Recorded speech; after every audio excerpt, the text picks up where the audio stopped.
जय श्री कृष्णा। सनातन धर्म में भाद्रपद मास के शुक्ल पक्ष की अष्टमी तिथि को श्री राधा अष्टमी के नाम से मनाया जाता है। इस दिन को राधा रानी के प्राकट्य दिवस के रूप में मनाया जाता है।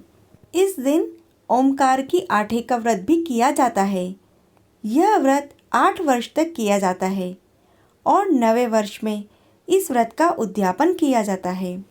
इस व्रत में मिट्टी के शिव पार्वती जी और गणपति जी बनाकर उनकी पूजा की जाती है। पूजा करने वाली महिलाएं या बालिका पूजा के बाद एक नारियल कलपती है। उसे किसी मंदिर में या किसी कन्या या बच्चे को दे दिया जाता है। यह हर साल 8 वर्ष तक करना होता है और 8वें या 9वें वर्ष में इस व्रत का उद्यापन किया जाता है। उद्यापन में किसी बच्चे के कपड़े रखकर और साथ में चांदी का अमकारा बनाकर दिया जाता है। आइए सुनते हैं राधा अष्टमी या अमकारा की आटे की कथा। एक बार 2 मुर्गियां थीं।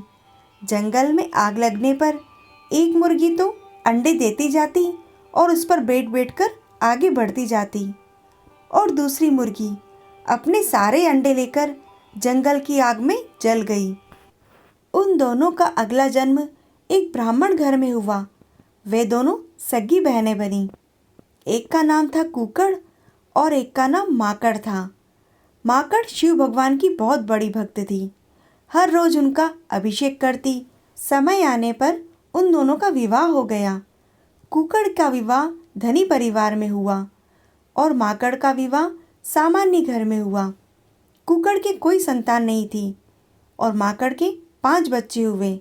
तो कुकड़ उन बच्चों से ईर्ष्या करती थी कि मेरी बहन धनी नहीं होकर भी बहुत खुश रहती है, इसके घर में सुख सौभाग्य रहता है और मेरे पता नहीं क्यों बच्चे नहीं होते।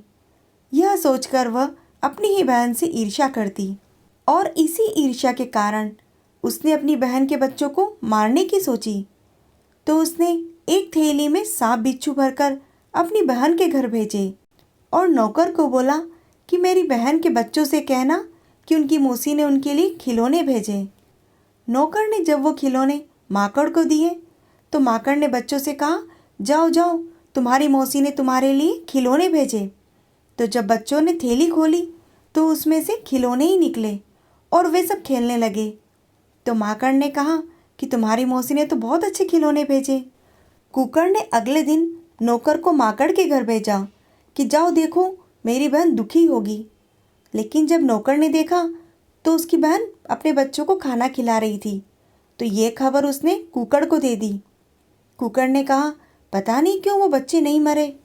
तो उसने उन बच्चों के लिए जहर के लड्डू बनाए और दासी को भेजा कि जाओ उन बच्चों को कहना कि तुम्हारी मासी ने तुम्हारे लिए लड्डू भेजे। जब दासी माकड़ के घर गई तो माकड़ को बोली कि आपकी बड़ी बहन ने बच्चों के लिए लड्डू भेजे। माकड़ ने उन लड्डू को भगवान के यहाँ रखकर बोला कि लो प्रभु, भोग लगाओ।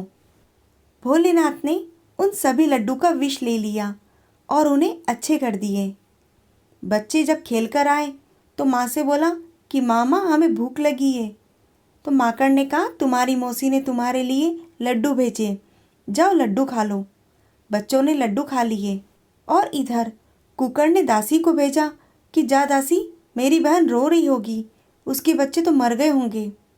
दासी ने घर आकर देखा तो उसके बच्चे खेल रहे थे और यह खबर उन्होंने कुकड़ को दे दी।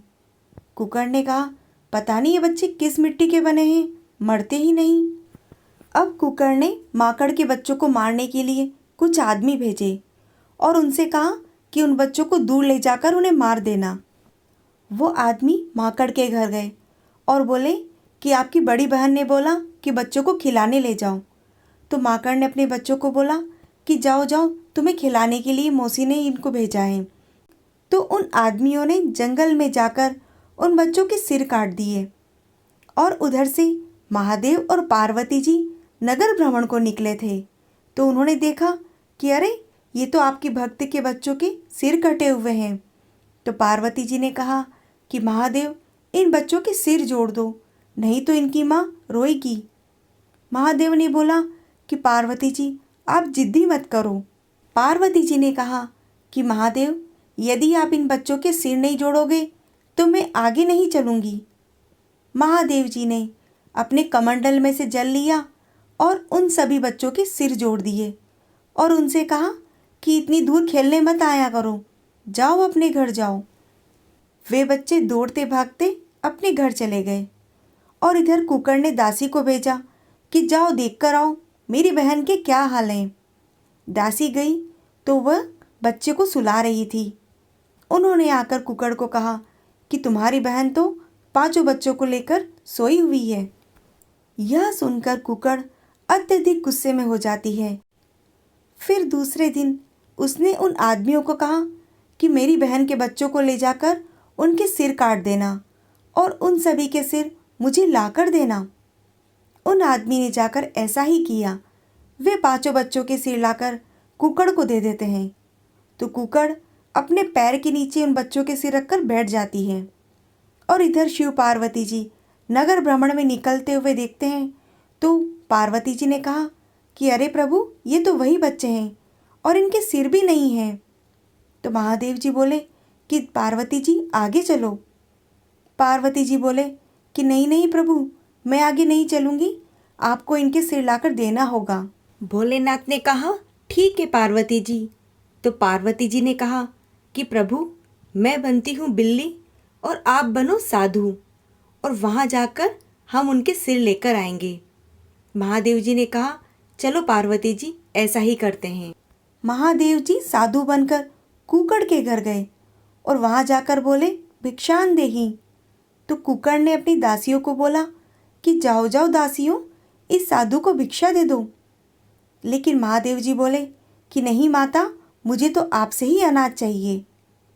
यह सुनकर कुकड़ उठी और अनाज भर के उनको देने गई। इतने में पार्वती जी, जो कि बिल्ली बने हुए थे, 5 बच्चों के सिर लेकर भाग गए और फिर शिवजी ने उन सिर को उनके धड़ से लगाया और अपने कमंडल से जल छिड़क कर उन्हें जीवित कर दिया। उन्हें जीवित देखकर पार्वती जी ने कहा कि तुम यहाँ जंगल में कब से सो रहे हो, जाओ अपने घर जाओ, तुम्हारी माँ विलाप कर रही होगी। और हाँ, अपनी माँ से कहना कि तुम्हें इतनी दूर नहीं भेजे और तुम भी नहीं आना। तुम्हारी मासी ने तुम्हें कई बार मारने का प्रयास किया, हर बार हमने ही जीवित किया। अब किसी पर इतना विश्वास मत करना। जब बच्चे घर पहुँचे तो माकड़ ने पूछा, तुम्हें जंगल में इतनी देर कैसे हो गई, क्या करने लग गए थे?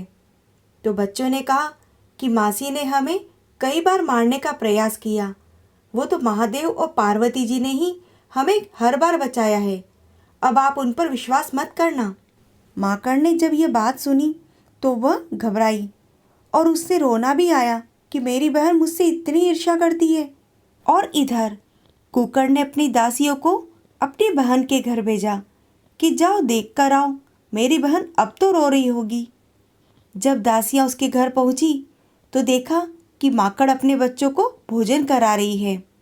यह देखकर वह घर आई और कुकड़ से बोली कि भाई साहब, आपकी बहन तो अपने बच्चों को भोजन करा रही है।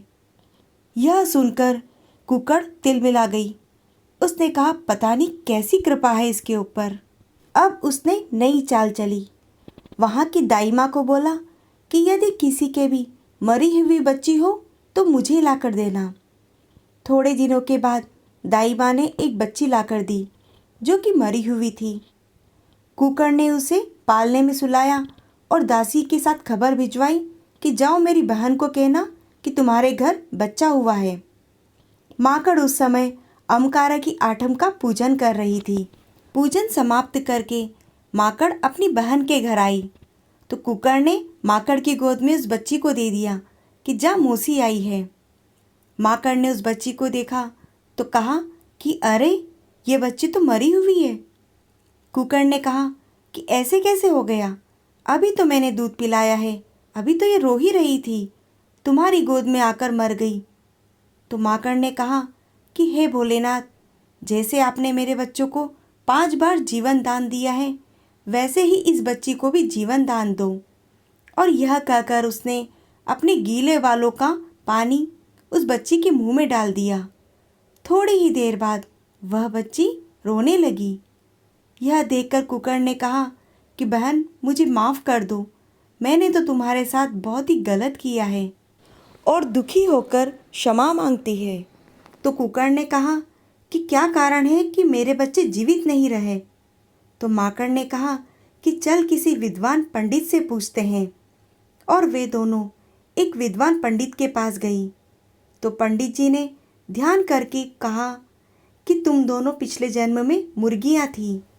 एक बार जब जंगल में आग लग गई थी तो कुकर अपने बच्चों को छोड़कर अपनी जान बचाने के लिए भागी, और माकड़ अपने बच्चों की जान बचाते हुए आग में जल गई और उसने अपनी जान दे दी। इसी कारण से कुकड़ के बच्चे जीवित नहीं रहते हैं और तुम्हारे बच्चे जीवित रहते हैं। आज तुमने ओंकारे की आठे का व्रत किया है। इस व्रत के प्रभाव से जैसे ही तुम्हारे गीले बालों का पानी कुकड़ के बच्चे पर गिरा, वह जीवित हो गया। तभी से सभी माताएं व बहनें अपने घर व बच्चों की लंबी उम्र के लिए ओंकारे की आठे का व्रत करती हैं। हे भोलेनाथ, जैसी कृपा आपने माकड़ पे करी वैसी सभी पर करना। कहानी अधूरी हो तो पूरी करना, और पूरी हो तो मान करना। यदि आपने अभी तक इस चैनल को सब्सक्राइब नहीं किया है तो आप इसे सब्सक्राइब करें, ताकि आने वाली कथाओं का आनंद ले सकें। और इस पुण्यदायी कथा को लाइक व शेयर करें। और यह कथा आपको कैसी लगी कमेंट बॉक्स में कमेंट जरूर करें। जय श्री कृष्ण।